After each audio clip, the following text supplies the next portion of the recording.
Breaking news out of Major League Baseball, and it is monster news. Fernando Tatis Jr. will be suspended 80 games for violating the league's PED policy. That suspension will sideline him for the rest of the season and make him ineligible for the playoffs. Tatis is yet to make his debut this season after rehabbing from wrist surgery.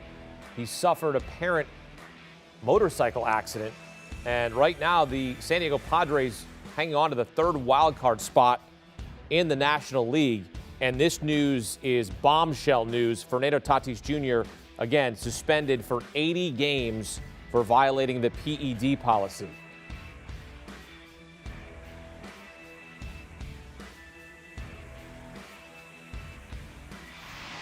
All right, and for more, let's welcome in former World Series champ, won a World Series with the Red Sox in 2013, Will Middlebrooks. Will, your reaction here, Fernando Tatis Jr.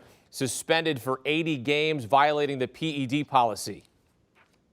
Disappointed, man. This is one of the stars of the game. Even though he's missed so much time with injury, he's still considered one of the faces of baseball. As young as he is, the contract he signed, on the uprising team that he's on, that is on such an uphill climb to become this monstrous team that can take down the Dodgers every year.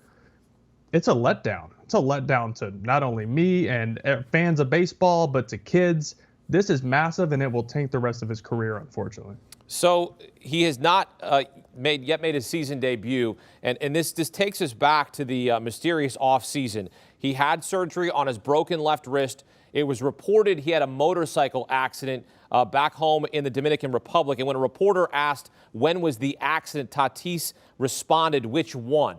So multiple motorcycle accidents, and then now being caught for cheating, violating the PED policy, which, again, it holds an 80-game suspension. He is done for the season, will not be able to play in the playoffs. I mean, this is a major blow to San Diego and what they were trying to build here on the heels of trading for Juan Soto. I mean, this is the type of news here, as you just said, this is going to follow him for the rest of his career.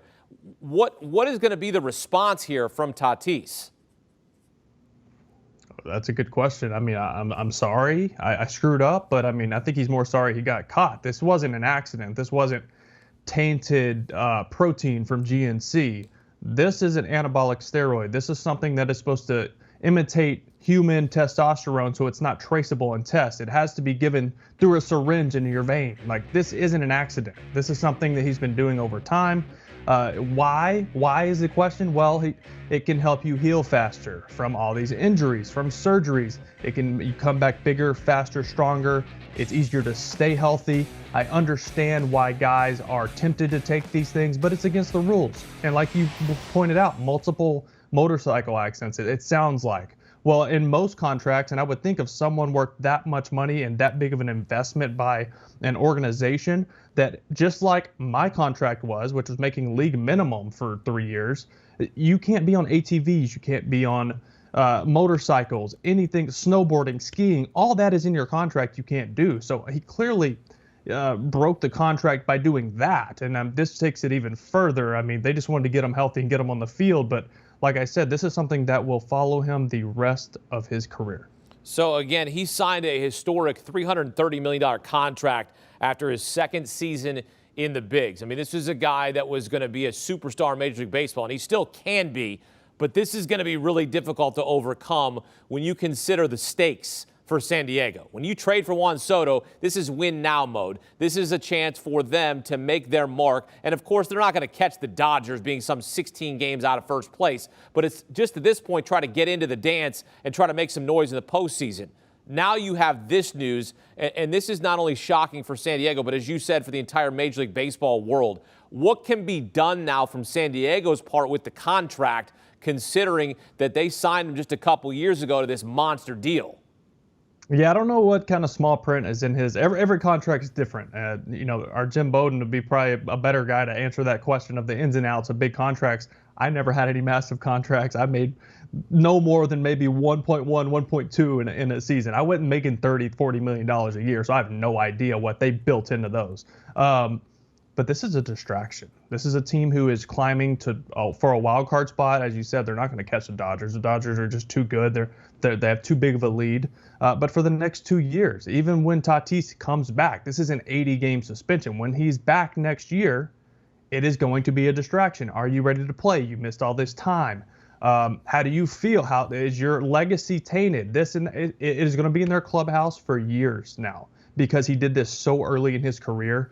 And I hate that because of the player he is, what it seems like the person he is. I'm not going to sit here and crush someone and tear them down over a mistake that a kid made. We forget that he's in his early 20s and he's 23 years old. At the end of the day, but his dad played in the big leagues. I mean, he's not dumb. You're going to take steroids. No. What do you think? You're not going to get caught? This was not a mistake. Like I said earlier, this was a choice he made. This isn't something that was by accident. This drug that he was taking is an anabolic steroid, and it has to be injected into your body over and over again. This was not tainted protein. This was not a pre-workout. This is not a foot cream like we saw with Freddie Galvis back in the day. This is he's a syringe, and he's putting steroids into his body. This was not a mistake, and he's going to have to pay for it. He's going to have to pay for it for sure. And look, there are 48 games left in the regular season for San Diego. So he's going to miss the 48 games rest of the season. Then it's going to tack on another 32 for next season. So we're talking about already a delayed start to his next season when he makes his debut. If you're a player in the clubhouse, Will, if you're in that San Diego clubhouse, how are you feeling right now? I know how well received he is. I know how much those guys really like him as a person. But behind closed doors, they're angry. They're mad. This is a guy they lean on. The motorcycle accident is one thing, right? That accidents happen. Yeah, should he have been in that situation? Absolutely not. Accidents happen. This was put on himself by himself. He did this to himself, and it's going to hurt his team. It's going to hurt the future of this team. They're still loaded. They're still a really good team that can compete, but this team is built around Fernando Tatis Jr. for the next 12 years. So he's going to have to come back and make a big splash. And I hate to say this, but unfortunately, it's a result-driven industry. And if he plays well, people will forget about it until that day comes when his name is on a Hall of Fame ballot, and it will all be dug up again. Man, this is crushing news.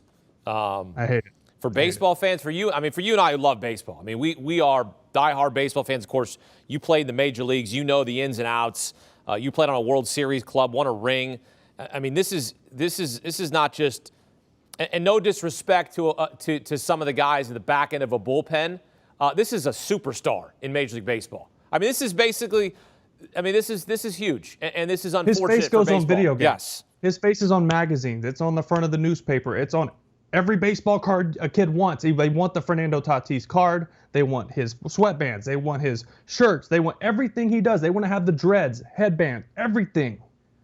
That's the player we need to grow the game. So this slows the growth of baseball, in my opinion, when something like this happens to a player like that. Well, you wonder why fans become so cynical and so critical of a sport. And it's moments like these, historic moments like these, when a guy of his caliber and his ability is suspended for 80 games because of a PED policy that he violated. It's unfortunate news. It is, but we're in the business. We got to give you the news. We got to tell you the news. We got to tell you how to potentially feel about the news. I'm sure baseball fans all across Major League Baseball are kind of frustrated with this, considering his capability and his potential. But again, this is a big time news. 80 game suspension for Fernando Tatis Jr. violating Major League Baseball's PED policy, ineligible for the postseason. We'll appreciate the perspective here on CBS Sports HQ, jumping on with this news happening at this hour.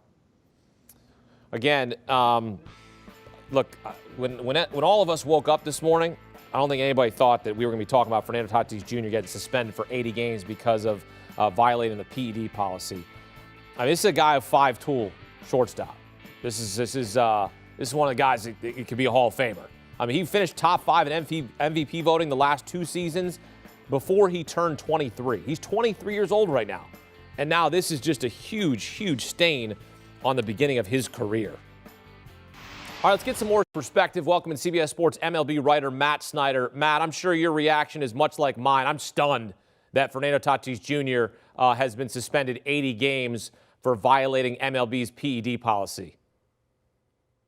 Just that, I'm kind of reeling too, because it's not like I'm not a Padres fan, but I'm a fan of Major League Baseball and growing the game and some of the stuff that Will just talked about.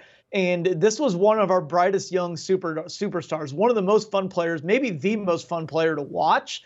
And part of the reason that it was so exciting that the Padres traded for Juan Soto was that they were going to have Soto and Tatis and Machado in the middle of that lineup. It looked like for a playoff team. So it looked like, oh man, 3 superstars on that team with a lot of good supporting parts. Padres have never won the World Series before. Only 2 National League pennants. It looked like they could have that whole city rally around them. They lost the Chargers relatively recently, so it's kind of a one-team show there in San Diego. He's the big dog there. Manny Machado's a huge deal. Juan Soto's going to be a huge deal, but Tatis was the guy that that entire city had rallied around. That's why it's kind of a bummer, because the game is worse for something like this to happen to it. I can't really come up with anything else in my head as a comparison. I know Ryan Braun won MVP, and I believe it was the next year that he got suspended and was embroiled in that biogenesis scandal. But he wasn't 23, 24 years old when it happened. I know the A-Rod scandal was a huge deal, and A-Rod was a much bigger superstar playing for the Yankees, but he'd already done a lot of this stuff in the past. A lot of Tatis's career still is in the future. And now there's just going to be a cloud hanging over that future, no matter what he does. And it's unfortunate. And like I said, kind of reeling a little bit, kind of bummed. Yeah, I'm in the same boat with you. I think that's a great word to describe it. You're reeling right. I'm not a Padres fan either. I'm a baseball fan just like you. And when you see one of your stars of the game get in trouble for making a decision like this is frustrating because you want the game of baseball to grow, and this certainly does not do that. When you take a look at Fernando Tatis Jr. and this situation where it was a little odd, right? He broke his left wrist apparently in a motorcycle accident. The reporter asked him in the Dominican Republic, when was the accident? And he said, which one? He said, which one? What does that tell you sort of about the clarity and the transparency here from Fernando Tatis Jr.? There's a lot of growing up to be done, obviously. I mean, especially because going through last year, he had that shoulder injury. The shoulder kept popping out. You would think he would be trying to do everything he could to make sure to stay on the field as many games as possible. As it turns out now, he's going to go the entire 2022 season without having even played a single game. That's the second year of his 14-year, $430 million contract. Obviously, he does not get paid during the suspension. However, he still gets paid when he's hurt. Kind of leaves his teammates hanging. It's like I said, a lot of growing up to be done. When you're having motorcycle accidents and you say which one is the one where you got hurt, oh man, it's rough. And then the PEDs on top of that. And like I said, it's not like the shoulder was a situation of him being mature or doing something he shouldn't have been doing. He got hurt. Players get hurt. But I just feel like with that kind of contract, with a team that collapsed down the stretch, you would think we need to get this right in 2022. I just went through an injury-riddled campaign. I need to make sure I'm as careful as possible and don't do anything stupid to injure myself. And he's out riding a motorcycle and apparently having multiple crashes. You would think at least the first crash would be enough to say, let's stop doing this. And again, now the PEDs on top of that. There's a lot of bad decisions being made there that really need to be cleaned up. Maybe somebody in the front office needs to talk to him. Maybe it's somebody like Manny Machado. Maybe it's somebody like Juan Soto, even though he's a new teammate. Somebody's got to shake some sense into him. The Drug Prevention and Treatment Program was adopted in 2006.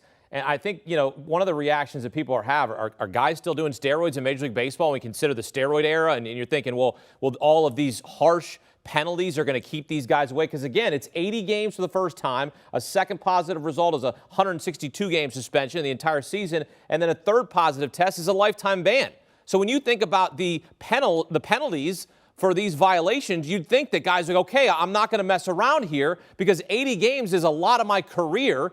And especially if I'm a superstar, that takes my team out of any sort of contending situation.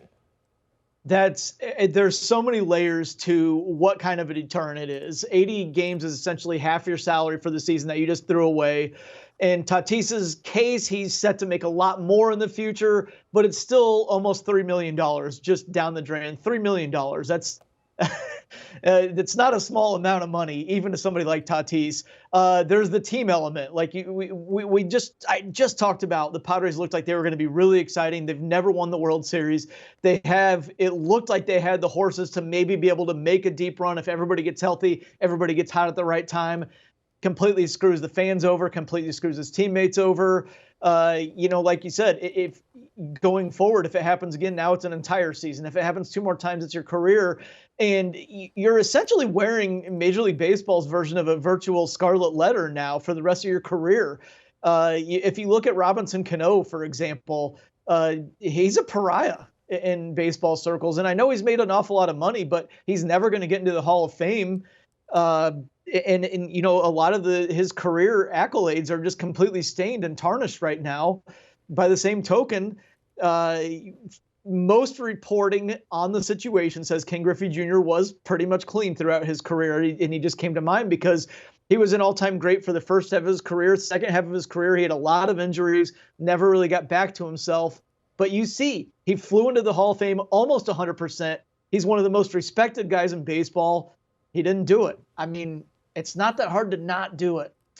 It's a shame. It is. It really is a shame. I mean, Matt, you've really put this in perspective. I appreciate how thoughtful your responses have been in this situation because, again, as I said to Will, this isn't, no disrespect, this isn't a back-end bullpen guy that's coming in for an inning or two. This is one of the faces of Major League Baseball getting suspended for 80 games. This is a mega big deal, and consider what the ramifications are for this. And we will not see him at the earliest until May of 2023. I mean, think about that. May of 2023, and we haven't seen him at all this season. Nope.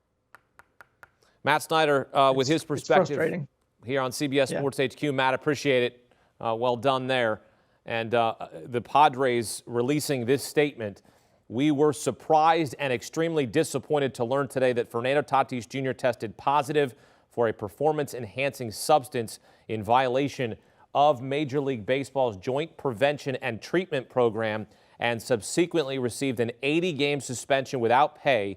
We fully support the program and are hopeful that Fernando will learn from this experience, end quote. Do you want a sports network that delivers everything that matters about the game? The highlights, the picks, the instant analysis, no yelling, no fake debates, no politics. Hit the subscribe button and never miss a moment.